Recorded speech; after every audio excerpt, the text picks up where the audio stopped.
This podcast may contain language that people may find offensive and stories of a mature nature. The stories from this episode date back to 2012 and the world has changed a little bit since then, and so have my views on life. Enjoy. Do what makes you happy. That's something my parents have always said to me, and I wasn't happy being stuck in England when returning home from my first season working in sunny beach. However, I always felt a slight pang of guilt as I was always missing out on spending time with my family, and I know that it upset my mother that her youngest child not being home, and also I was missing out on watching my niece grow up for 5 to 6 months of the year, so I did have to weigh up my options. You have to have a slight streak of selfishness to work abroad, especially when you've done as many seasons as I did, and you have to stay completely commitment free. That being said, I've worked with some people in the past who've had kids back home whilst they're partying away for the season. Not something I really understood, however, but each to their own. I'm glad that I did return for the 2012 season, however, as I was joining the biggest nightclub in Sunny Beach, DGV, or Den Glade Viking as some people know it, and here's the beginning of season number 2. The time had finally come, May 2012. 9 months of wishing my time away, I was finally on my way back out to paradise. It's got to be noted that with wishing time away so much, I'd banged on a load of weight in between my first and my second season. This was probably due to sitting on my Xbox 24/7 like a virgin, eating endless packets of chocolate digestives and being inactive, but I've been itching all winter to get back out to Sunny Beach to do my second season, where I felt like I'd belonged. As people back home who hadn't experienced working abroad didn't really understand. And to this day, unless you've done it, I think it's very hard to speak to about it to somebody, and people who you do speak to about it usually don't understand it at all. It's like I could have walked down the streets of my hometown, and if I walked past 100 people, I'd probably know a maximum of 10 to 15. But if I walked down the streets of Sunny Beach, I pretty much knew everybody, and I was part of the furniture. It sounds daft, but that part of not being in Sunny Beach was one of the hardest things that I had to get to grips with. My friend had given me a lift to Luton Airport where I met up with Watsy before my flight. Before I get into that, I'll give you a quick rundown of him. Watsy was a rugby playing lad from the southwest of England. I met him on my first season and we became acquainted by insulting one another until eventually we did become friends. Not much of a heavy drinker and would never drink in the daytime, as he said that it affected his selling, but we all knew that was a load of bollocks, and it was in fact because he was a lightweight. He's also the man who swayed me into joining DGV, and we've remained friends ever since. Often a bad influence back in 2012, we made some bad decisions while in one another's company, which you're going to hear a lot about in the coming episodes. When I had arrived at Luton Airport, I met up with Watsy and Nips, and we had a party crew staff on the same flight as us, so it was nice to see some old faces and also meet up with some new ones too. The boat party staff was also on the same flight as us, who we also got friendly with as well. The drinks were flowing and we boarded the plane, and I'll never forget Watsy on that flight. He was shit scared of flying, and at first I thought he was taking the piss, as he would repeat, "It's not fucking funny, Byron, stop fucking laughing," as we was taking off the runway, but it soon became clear that he wasn't taking the piss when I saw the dread in his face, and he was squeezing my hand for dear life because he was that nervous. Nips would chime in with the old, "What are you so scared about, Watsy? If we crash, we'll die anyway," which didn't make the situation any easier for the poor lad, as his hands were on his ears, literally like this, eyes closed, rocking backwards and forwards, but once in the air, he calmed down and we was on our way. After a classic Wizz Air rocky landing, we'd arrived at Bulgaria Airport, which was only about a 30 minutes or so drive away from the resort, and the company had picked us up. I'm pretty sure that it was early in the afternoon when we'd arrived at our accommodation, and it was slap bang centre in the middle of Sunny Beach, and it was called Hotel Zornitsa, which has since renamed. As we had arrived in early May, Zornitsa was our accommodation until their hotel was fully booked up at the start of June, where we'd eventually be moved on. But for the location it was perfect, as it was only around a 3-minute walk away from the club, a minute away from the strip, and there was bars and restaurants all around it. It had a pool area, a restaurant on site, it had a bar area on site, and the owner was friends with the The owners of our club was friends with the owner of the hotel, so they let us use the TVs in the bar area for FIFA tournaments, drinking games and stuff like that. And the bar staff would often get involved with us as we had a discount in there on the booze. The rooms were a bit basic, but they were equipped with a decent bathroom, a decent sized balcony, a TV what looks like it was from the 1980s, the big chunky fuckers, and a minibar / fridge. I was rooming up with Watsy, who I discovered lived like a fucking pig back in 2012, and I felt like his mother most of the time cleaning up after him, but we did have a great laugh, even if he was an animal. The first couple of weeks in the 2012 season was more like a holiday than working, and I was about to get familiar with my new habitat. The place all the staff who worked there in 2011 was banging on about, and it was time to see what the hype was really all about at DGV. Like I said in the previous episode, I joined Party Square, who are now called Sunny Beach Takeover, who are the events company at DGV, and my job in 2012 was a ticket seller for Party Square. The first night in resort in 2012, Watsy had taken me into the chill-out bar of DGV, which was the only bar which was open in the club, as it was really early in the season and there was hardly any tourists knocking about, and it was time to finally meet my boss for the season, Mika. I've met a lot of people in my time over in Sunny Beach, but Mika was one of the funniest and strangest people I did meet out there. He was a Swedish fella who at first came across a bit formal. He came up to me with the old, "Hi, I'm Michael, welcome to the team." But the man was far from innocent, as I was going to learn as the season went on. His assistant manager was a lovely Danish bloke called Jeppe, who ran the events in the evenings. So far, so good. The people in charge of me were both top blokes. Mika would then get me my drinks card sorted and explain to me that we wouldn't be working too much for the next couple of weeks, as the resort was quiet and we'd only have to do a few hours in the evening selling free bars. I would then meet the rest of the management. The club manager, Pimp. Pimp was a Danish fellow who was quite the wild man when he had a drink in him, and you always knew when he was leathered because he put on this fishing hat which had like a fish running through it. There was a reason he's called Pimp as well, which I'll get onto a little bit later.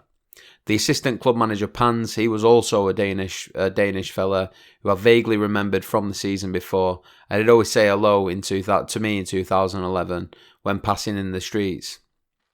I also met the bartenders, who were pretty much all Danish. Me, Watsy and the rest of the Brits were the minority British back in the DGV in 2012, as it was originally a Scandinavian club until all the Brits rocked up into the resort in 2013, 2014, which again, as the series goes on, we will get into. I could see how happy everybody who worked here was in one another's company, which I wasn't used to when I worked for Iceberg, and everybody just seemed happy at DGV. I was given my scannable drinks card along with other details of how it all worked and what allowances I had on the card, which was 3 of the buckets of alcohol and 20 levs worth of alcohol per day on top of that. Or I could have a 70 lever alcohol allowance, to which I did choose the buckets, as I remember the staff from 2011 who worked for the Viking were absolutely twatted on the buckets in the streets, and I wanted a bit of that. On my first night, and pretty much the first few nights of me being in the Viking, however, management were just throwing shots and alcohol around for fun. I couldn't really believe what I was seeing. I was getting shots thrown down my neck, buckets of alcohol galore. There was people up on the bar dancing to sing-along songs like Wonderwall and The Summer of '69. There was ridiculous drinking games, and this was all just from the staff. The tourist who was in the chill-out bar with us at the start of the season absolutely loved it as well. I was introduced to a new drink in the midst of all the madness by a friend. It was called hockey. One bucket of hockey would contain around 300 to 500 millilitres of vodka, depending on how strong that you wanted it, topped up with Sprite, a lashing of Red Bull, finished with a drop of grenadine, which turned it into like a purpley colour. It looked like fizzy Vimto, but Christ alive did it get you pissed. I was addicted to this sweet purple bucket of joy from the first swig, and after around 3 buckets, Ben Duffy, who was literally Mr. Viking in 2011-2012, said to me, "Are you having fun, mate?" To which I'd replied, "It's fucking madness in here." And then he'd come back to me with, "This is only the chill out bar. Wait until the other 5 bars open. Do you want to show me around?" So off me and Ben went into the main area of the club, and he wasn't joking when he said there was 5 other bars. There was 4 areas of DGV actually. Area 1, which had 2 bars in, which was bar 5 and bar 1, which was like on a balcony level, and one on the level below. There was then a big shutter gate which opened as the season got busier, which was the home to bar 2 and bar 4. And at the back of the club there was another huge metal shutter which would open up high in the high season, which contained bar 3. I couldn't believe what I was seeing. The place was fucking huge, and when I say bars, I don't mean like little shitty bars where 5 to 10 people could stand at to order drinks. All of these bars was fucking massive, and I was left thinking this place must be fucking crazy when it's all opened up. So we went back into the Bandus where we carry on drinking in the chill out bar, and I was absolutely buzzing. Skål! Would be shouted at the tops of voices of the management, which translated to cheers in English from Scandinavian, and I was getting Viking delicacies poured into shot glasses in front of me. The first one was a drink called Fisk, which translates to fish, which is a few packets of Fisherman's Friends thrown into a blender with a bottle of vodka and chilled. And though it might sound disgusting, it was actually a really tasty shot, and if you had a sore throat or no voice, it somehow magically helped you gain it back again. Another shot at DGV, which has since been finished, was called Viking water, which was like a green thick shot, which people often described as mouthwash. An acquired taste, but nevertheless, it got you fucked up. One thing I could never get my head around at first was the amount of grown Scandinavian men drinking Bacardi Breezers like it was normal. I'd asked the bartenders why everybody was drinking a girl's drink, and he looked at me like I was the girl for not drinking it, and said it's normal in here for everybody to drink Breezers before throwing one into my hand. Breezers for some reason are like catnip to DGV staff, and everybody drinks them. That's just the way it was, and I enjoyed them eventually, especially pineapple. Another drink that I'd never tasted, which was all the rage with the Scandinavians around 2012, was a drink called Mokai. This was a bottled cider with a hint of elderflower, which was a really different taste, but it was lovely at the same time. I've not seen a bottle of Mokai in years now, and unfortunately, they never made their way into the UK. After not having the slightest idea of how I got home, that was the first night done, and I'd wake up, turn over to see what's his hairy ass staring at me in the face from the bed which was at the other side of the room. That was another thing about Watsy as well. He slept naked. I'm glad that I took paracetamol because my head was fucking throbbing, and he asked me if I enjoyed my first night at DGV. Stupid question. We'd meet up with Mika and pick up our uniforms for the season, which were the most basic blue t-shirt which said Party Boss written across the pocket area at the front and Party Square staff written on the back. But that was pretty normal to have a shite uniform back in 2012. Like I mentioned, there wasn't many tourists knocking around, so we only had to do a few hours in the evening selling free bars until things started picking up in the resort. If I remember correctly, it was around 10 to 15 levs for an hour's worth of unlimited free drinks, which was like £4 to £6 back then, so you can imagine how easy it was to sell.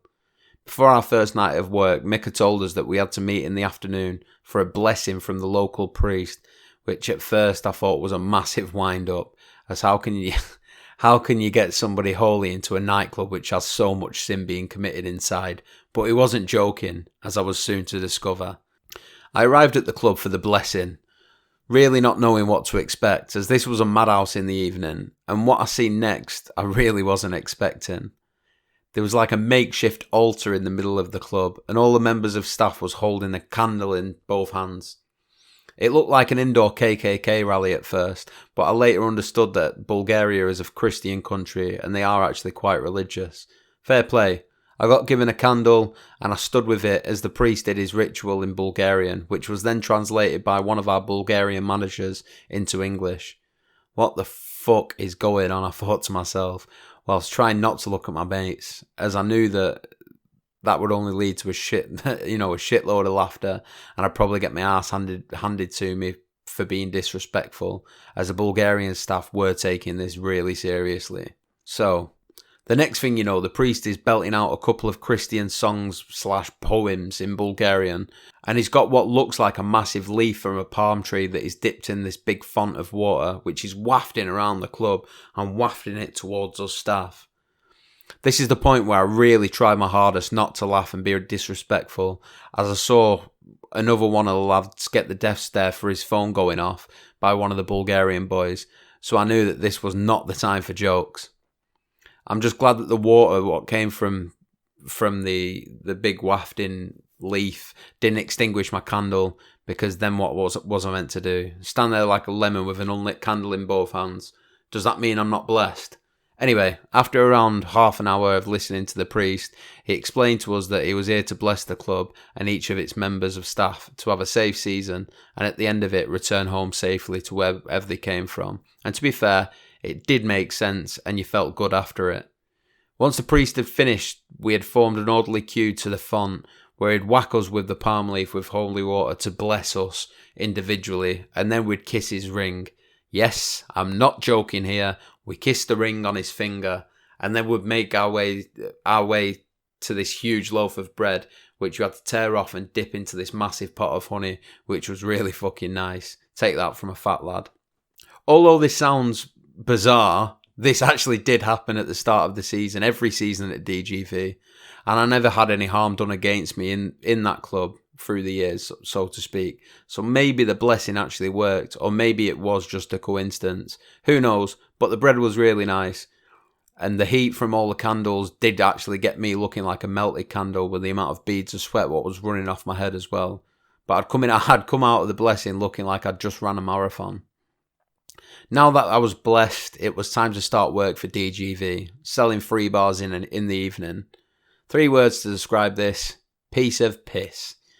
This was usually the job of the night staff at the club, but because they wasn't required at the start of the season in 2012, the day staff, who usually sold the events did the night shifts at the start of the season. The 2 main differences between day staff and night staff at DGV is that the day staff had to sell tickets in order to survive and make money and make the numbers up on the events, whereas the night staff main job was just to get people into the club, but they also did sell free bars to try and get numbers at the start of the night and make a bit of commission for themselves. First night of work done, followed by a big piss up with the rest of the DGV staff. Lovely.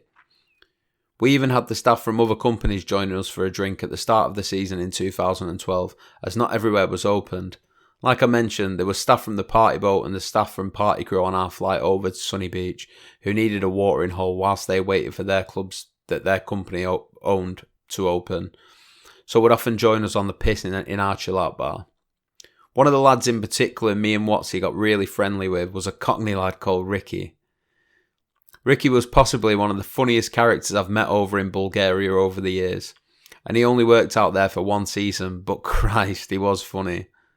It was a happy-go-lucky lad. He was kind of like a stray dog.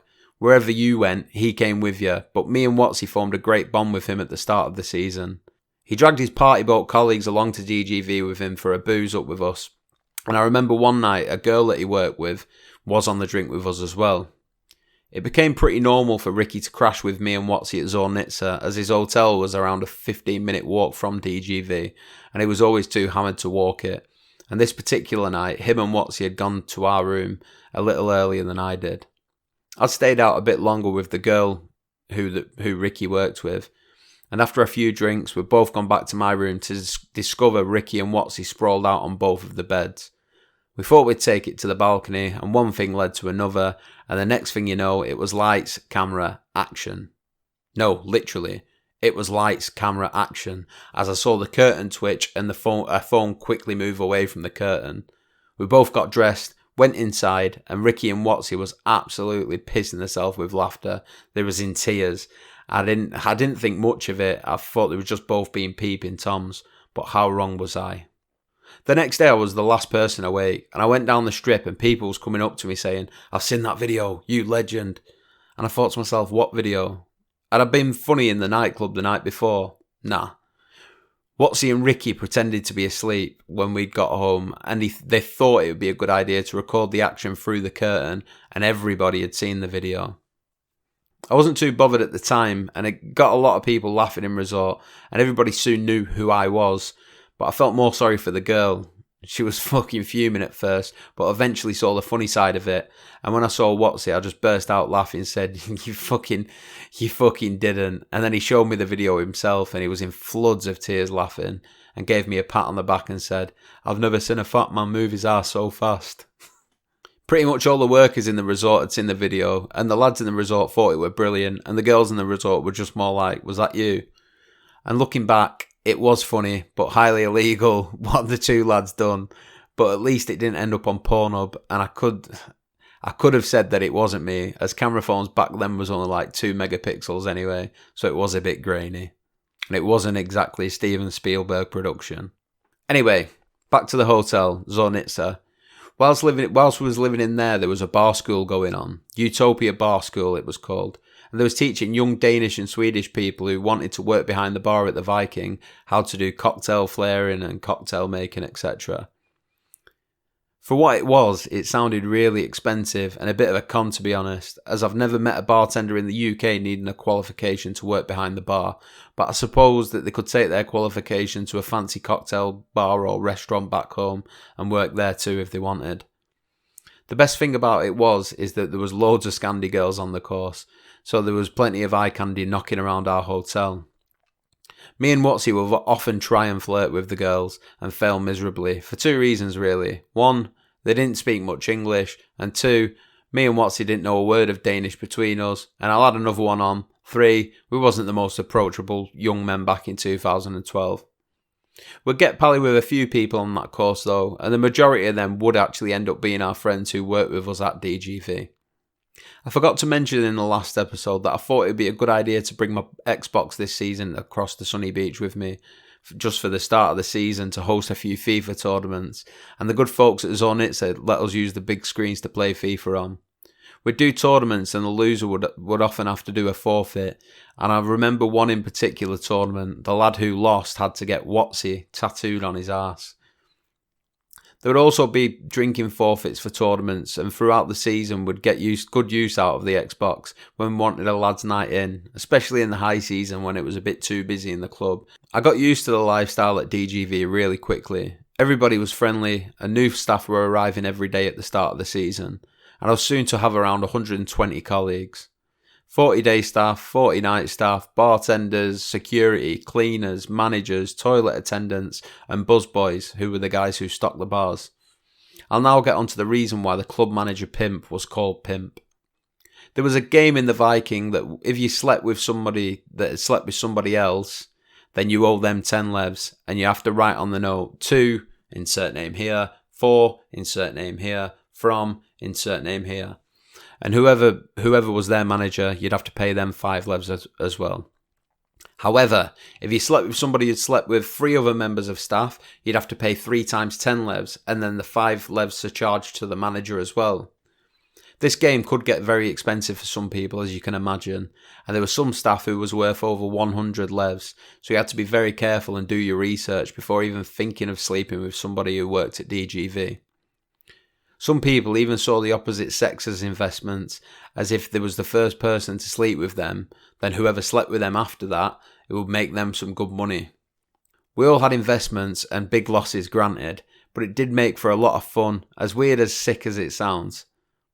Hence the name Pimp, because he collected all the money from his staff, who slept with other staff. It must be noted that everybody understood the rules of this game, and it was just for fun, and it was by no way or means prostitution, in case you was wondering. Our time at Zornitsa was over, and we had to get moved to our new apartment, which was at a place called Central, which I'll get onto in the next episode. But the night before we moved from Zornitsa, me and Watsy started drinking from our minibar, or should I say the 1980s fridge. It was stacked with Mackays, which were clear in colour, but the bottle was white and the caps for them were twist caps. We drank the fucking lot before moving on to the chill out bar. However, the next morning, we saw what we'd drank and then double checked the price list and shit ourselves. It was like 5 levs a bottle, which for a worker, you really don't want to be paying, especially when there's like 15 to 20 bottles which have been drank. So I had the genius idea to pick up all of the twist off caps, fill the bottles up with tap water from the bathroom, screw all the caps back on, and then put them back in the fridge. As we went to hand our keys into reception, they told us that they needed to do a room inspection before us giving our passports and us moving on to our next accommodation, to which Watsy told me, "You shitty planners fucked it now."